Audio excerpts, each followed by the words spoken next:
Well, welcome to the 700 Club. Israel has put its forces on high alert after days of taking rocket fire from Lebanon, the Gaza Strip, and for the first time in years, from Syria. Many experts are pointing to Iran as the source of these escalating attacks. In response, the United States Navy has deployed a guided missile submarine to the area. Chris Mitchell brings us the latest from Jerusalem. More than 30 rockets were fired from Lebanon into northern Israel and at least 6 from Syria. After the rocket attacks from the north and south, Israel hit targets inside the Gaza Strip, Lebanon, and Syria. Many believe Iran is leading this push from behind the scenes. Just last week, we saw the heads of Hamas, Ismail Haniyeh, sitting together with the head of Hezbollah, Hassan Nasrallah, in Beirut, behind pictures of the imams that lead the Islamic Republic, Khamenei and Khomeini before that. So there's no doubt that it's Iran that is trying on every single front to attack the state of Israel. Trayman believes Iran is now sensing weakness inside Israel. The Iranians are looking at what's going on in Israel today, and this includes the debate and the protests over judicial reform, the challenges to the current governing coalition, and are recognizing that this might be a prime time to test the strength and resolve of Israelis here in Israel and to stage attacks. In an apparent move toward Iran's meddling, the U.S. Navy is deploying a guided missile submarine capable of carrying up to 154 Tomahawk missiles to the region. It released pictures of the submarine crossing the Suez Canal on Friday. Israel is also reeling from terror attacks inside its border. This ramming attack on the Tel Aviv promenade wounded several and killed this 35-year-old lawyer from Italy. Family and friends mourned 2 sisters after a Palestinian terrorist murdered them in a shooting attack on Friday in the northern Jordan Valley. Their mother, also shot in the attack, is in serious condition. The flashpoint came last Tuesday night when Muslim men barricaded themselves in the Al-Aqsa Mosque on the Temple Mount.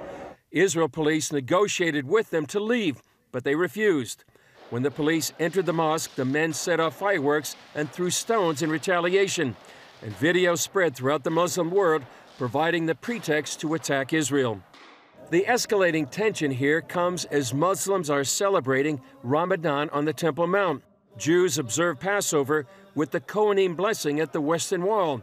And Christians gather at the Church of the Holy Sepulchre and Garden Tomb to celebrate Christ's resurrection. It's rare to have all these holidays fall at the same time. Chris Mitchell, CBN News, Jerusalem. You can't get a starker contrast. Here are Israelis praying at the Western Wall, Christians celebrating Easter at the tomb of the Holy Sepulchre. These things are the Church of the Holy Sepulchre. These things are in stark contrast to what the Muslims are doing. They're storing rocks in their mosque, and they're storing fireworks, and they're trying to have provocations, and then they're launching missiles at Israel. And they're doing it and having these consultations with their religious leaders and pictures of previous religious leaders because their ideology says if they provoke these things, if they come at Israel, they can usher in the Mahdi. They can bring a paradise on earth, and they can reestablish Sharia law throughout Israel. That's their goal. And they're taking advantage of weakness, perceived weakness in Israeli politics, perceived weakness in U.S. politics, that we're divided. And when we have these divisions going forward, and they seem to be very severe divisions, well, a house divided cannot stand.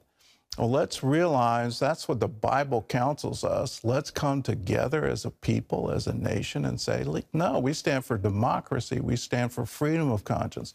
We stand for freedom of religion. We don't celebrate religious holidays with rocket attacks and terror attacks. We celebrate by getting on our knees and praying. So let's do that. In prayer, we can become one. We can fulfill the great prayer of Jesus in John 17. Father, I desire that they would be one, just as you and I are one. In other news, the Biden administration is promising to fight the ruling of a Texas federal judge.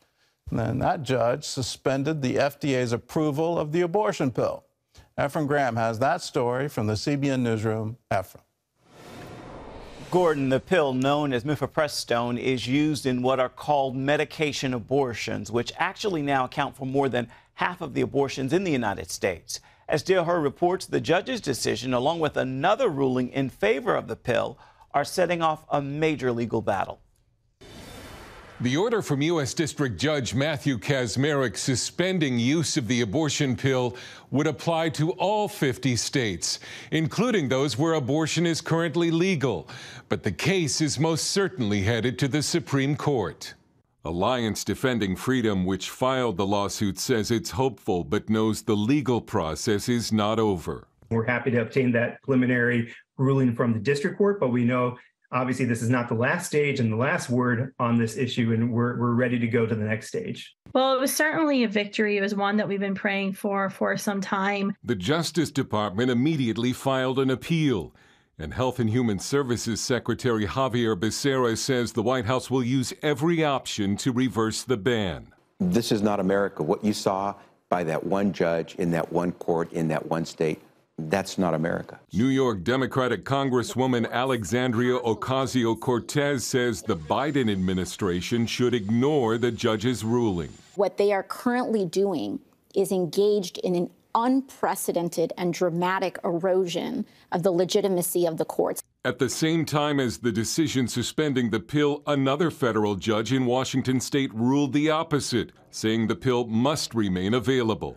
This week, the focus will turn to the Fifth Circuit Court of Appeals in New Orleans, where the Justice Department will seek a stay allowing mifepristone to remain in use until the Supreme Court issues its expected ruling. Dale Hurd, CBN News. Former collegiate swimming champion Riley Gaines is threatening legal action against San Francisco State. She says trans activists at the school assaulted her Thursday night after she voiced her opposition to allowing athletes who transition from male to female to compete against women. She tells Tucker Carlson what happens next. All of a sudden, after my speech, the room was stormed. The lights were turned off, and I was rushed with no one there to escort me to a safe place. I was punched, I was hit multiple times, I was shoved, until finally we exited the room. Gaines had to barricade herself inside a classroom for 3 hours, and she says the protesters demanded ransom if she wanted to make it home safely. A university official said she was proud of the students who protested peacefully. Gaines replied that ambush was the opposite of peaceful. COVID-19 restrictions devastated nursing home residents nationwide. Even after lockdowns and COVID mandates have lifted, a big hole is left in the quality of life for so many senior citizens. Despite setbacks from the pandemic, one chaplain is ministering to the elderly in their time of need, and he's inviting the church to step into his effort of turning loneliness into love. CBN's Brody Carter brings us the story. In the U.S., CDC data shows more than 200,000 long-term care patients and staff died from COVID-19.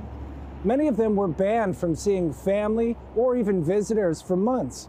Today, faith-based organizations like God Cares Ministry, they're responding to an overwhelming sense of loneliness left behind from the pandemic. The Lord is the everlasting God, the creator of the ends of the earth.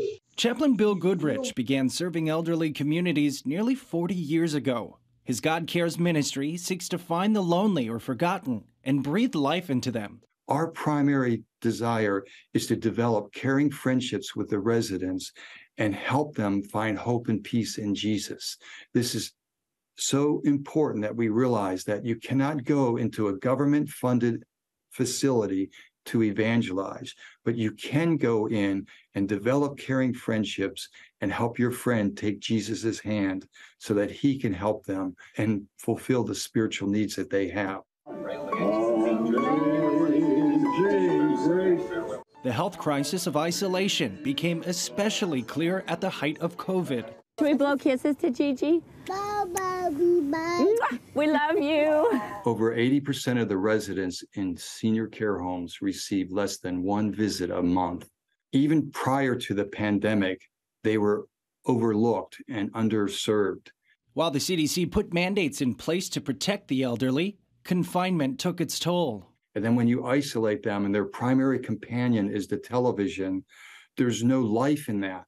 Basically, their souls have kind of fallen asleep or died, and they need to be reawakened.